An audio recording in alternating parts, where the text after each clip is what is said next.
Vendre sur Vinted, ça peut paraître super simple. On écrit une annonce, on attend l'acheteur et on envoie le colis. Mais en réalité, qui n'a jamais posté une annonce, attendu 3 jours, 3 semaines, 3 mois pour finalement brader son article à 1 € en se disant « Allez, c'est bon, prenez-le et partez vite ». Mais ça, c'était avant. Parce que dans cet épisode, je vais te confier 10 étapes essentielles pour réussir à te démarquer de la multitude d'annonces qui existent et pour maximiser tes chances de vendre efficacement. Que tu sois débutant ou déjà utilisateur régulier, mes astuces t'aideront à booster tes ventes et à tirer le meilleur parti de la plateforme. Mais avant cela, j'ai remarqué que vous êtes plus de 80% à regarder mon contenu sans être abonné à ma chaîne. Alors si mes conseils t'intéressent, n'oublie pas de liker et de t'abonner pour être au courant des suivants. Et pour aller encore plus loin, tu peux télécharger mon e-book gratuit dans la description et dans le premier commentaire de cet épisode. Il t'apportera une méthode simple, claire et efficace pour gagner du temps dans ton désencombrement. C'est bon, c'est fait, alors passons à mon premier conseil. Mon premier conseil, c'est de prendre des photos attrayantes. Et pour ça, pas besoin d'y passer 2 heures, d'avoir un studio photo à la maison ou un éclairage de pro façon TikTok. Il suffit de suivre quelques règles simples. La première, c'est d'utiliser un fond neutre et propre. Chez moi, je pose mes articles directement sur mon sol en parquet, mais tu peux utiliser un mur blanc ou une table propre. Mais s'il te plaît, évite les lits mal faits, les draps avec des motifs à fleurs ou la nappe Vichy de mamie qui pique les yeux. Et pour te donner un exemple qui va certainement te convaincre immédiatement, je suis tombée sur cette image il y a quelques temps. Je t'assure que je l'ai réellement trouvée sur Vinted. Et sur le coup, j'ai cru que la dame vendait son tapis. Est-ce que toi, tu l'as vu, le caleçon au milieu de l'image ? Pendant quelques minutes, j'ai eu l'impression de jouer à Où est Charlie ? La deuxième règle, c'est d'utiliser la lumière naturelle.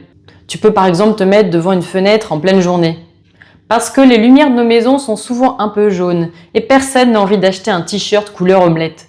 Fais également attention aux miroirs et aux reflets dans les fenêtres. Parce que personne n'a besoin de voir ton téléphone, ton pyjama ou ton pied sur la photo. Oui, moi aussi j'ai fait ces erreurs. Et puisqu'on est dans le ridicule, évite de mettre ton doigt sur l'objectif. Et pour finir avec les photos, je te conseille de prendre 3-4 clichés avec des angles différents, même si tu as l'impression de prendre la même chose. Parce qu'il est important que l'acheteur se rende compte de ce qu'il achète. N'oublie pas de zoomer sur les trous, les taches ou tous les signes d'usure. Contrairement à ce qu'on pourrait croire, ça ne va pas faire fuir les acheteurs. Au contraire, ils seront en confiance face à ton honnêteté et à ta transparence. Et surtout, ça t'évitera des problèmes par la suite. Et dans l'idéal, présente des vêtements repassés ou des jouets propres. C'est pas parce que ce sont des objets de seconde main que tu dois les négliger. Le but, c'est quand même de leur donner une seconde vie, alors présente-les comme il se doit. Et si tu as conservé les boîtes et les emballages d'origine, tu peux également les prendre en photo parce que c'est un véritable atout pour la vente. Parfois, certaines personnes achètent sur Vinted pour les offrir. Idem pour les certificats d'authenticité des articles haut de gamme. Pour résumer, pas de jolies photos égale pas de clics égale pas de vente. Alors même si tu n'es pas un professionnel, c'est pas une raison pour bâcler la présentation. D'ailleurs, si tu veux être accompagné dans ton tri 7 jours sur 7, 24 heures sur 24, tu peux télécharger mon application Empty. Elle t'aidera à te poser les bonnes questions, à suivre tes progrès pas à pas et tu pourras la personnaliser en fonction de ton habitation. Les liens vers Google Play et Apple Store sont dans la description de cet épisode. La deuxième étape, c'est de soigner la description. Mentionne correctement la taille, la marque, la couleur, la matière, s'il manque un bouton, un dé ou une pièce. Et utilise des mots-clés pertinents pour maximiser la visibilité de ton annonce. Par exemple, au lieu d'écrire « basket blanche », écris plutôt « Nike Air Force blanche femme taille 38 ». Et si tout le monde te pose la même question dans les messages, n'hésite pas à modifier ton annonce pour ajouter une information. C'est probablement qu'elle est incomplète. Et en plus, ça t'évitera de répondre 15 000 fois à la même question. En résumé, essaye d'être précis, clair et objectif sur l'état de tes articles. Passons maintenant au troisième point qui est certainement le plus compliqué. C'est de fixer un prix attractif. De toute façon, c'est très simple. La vente de seconde main, c'est comme dans l'immobilier. Si tu n'as pas de visite, c'est que tu es trop cher. Alors oui, je sais, ce petit ensemble trop choupinou a appartenu à ton petit bébé d'amour. Mais désolé, ça n'apporte aucune plus-value à ton article. Pour Vinted, un body est un body, et pour l'acheteur aussi. Tu dois donc faire la différence entre sa valeur émotionnelle et sa valeur commerciale. Pour t'aider à fixer un prix objectif, tu peux comparer ton annonce avec les annonces similaires. L'avantage, c'est que l'appli te propose automatiquement des articles équivalents au tien pour que tu puisses fixer le prix au plus juste. En plus, tu pourras te rendre compte de si le marché est saturé ou non.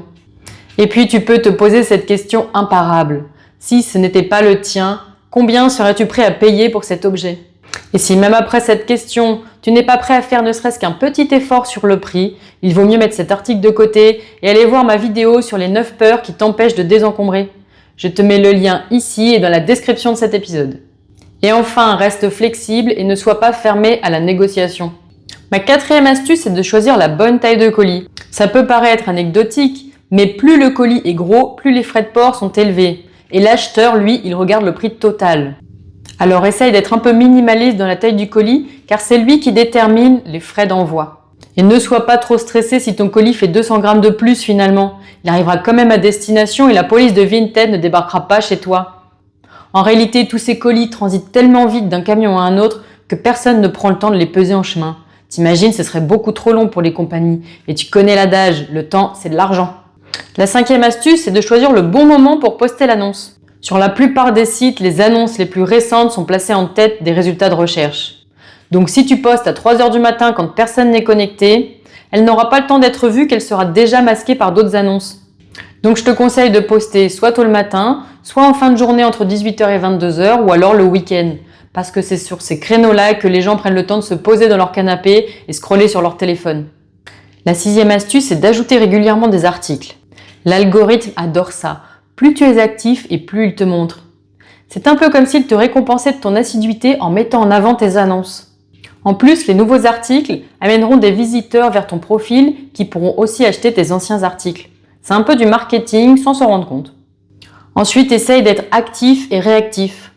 Ne laisse pas mourir tes annonces. Si un article ne se vend pas, tu peux ajuster le prix, modifier la description ou changer le titre. Et surtout, lorsque tu as une touche avec un potentiel acheteur, essaye de répondre rapidement au message. Parce que pendant que tu hésites, l'acheteur, lui, il est déjà parti chez quelqu'un d'autre. Je sais que c'est un peu dur, mais la réalité, c'est que les gens ont pris l'habitude que le monde aille vite. Ma 8e astuce pour être efficace, c'est de proposer des lots.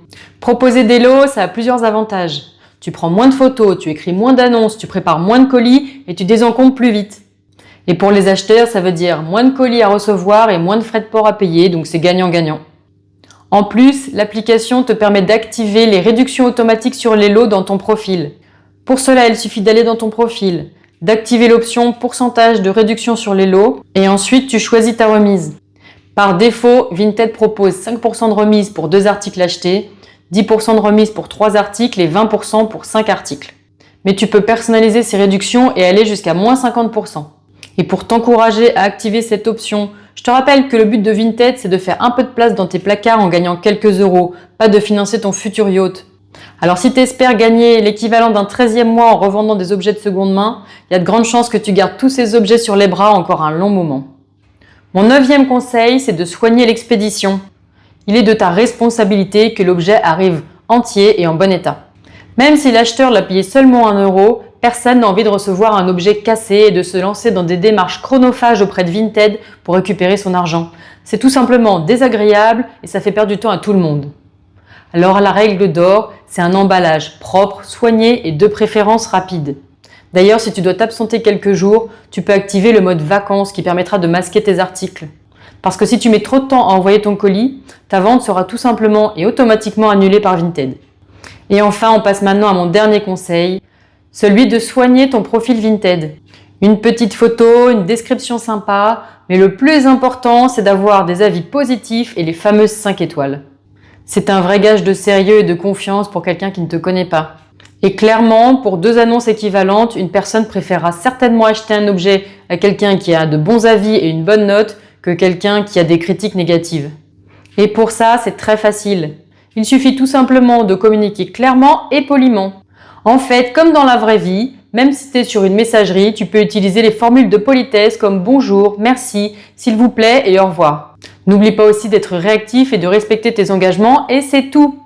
Et entre nous, je trouve que ce système de notation, ça change vraiment la donne par rapport à d'autres plateformes dont je ne citerai pas le nom, mais où je trouve que les gens sont moins sérieux et moins respectueux, tout ça parce qu'en fait, il n'y a aucune trace de leur impolitesse. Et voilà, tu as désormais toutes les cartes en main pour optimiser tes ventes sur Vinted et te démarquer des milliers d'annonces qui sont déjà présentes sur ce site. Finalement, l'important, c'est de soigner tes photos, tes descriptions, fixer un prix attractif, être réactif et soigner ton envoi. Et tu verras que ces 10 astuces te permettront d'éliminer les objets inutilisés et de retrouver un peu de place dans tes placards. D'ailleurs, si tu veux une méthode de désencombrement, n'oublie pas de télécharger mon e-book gratuit dans la description et dans le premier commentaire. Et si tu veux être accompagné à chaque étape, tu peux télécharger l'application Empty. Les liens de Google Play et Apple Store sont également dans la description. Et enfin, si cet épisode t'a aidé à apprivoiser le monde de la seconde main, n'oublie pas de liker et de t'abonner à ma chaîne pour être au courant de mes prochaines vidéos. On se retrouve très vite dans la prochaine et d'ici là, je te souhaite un bon tri et surtout de bonnes ventes.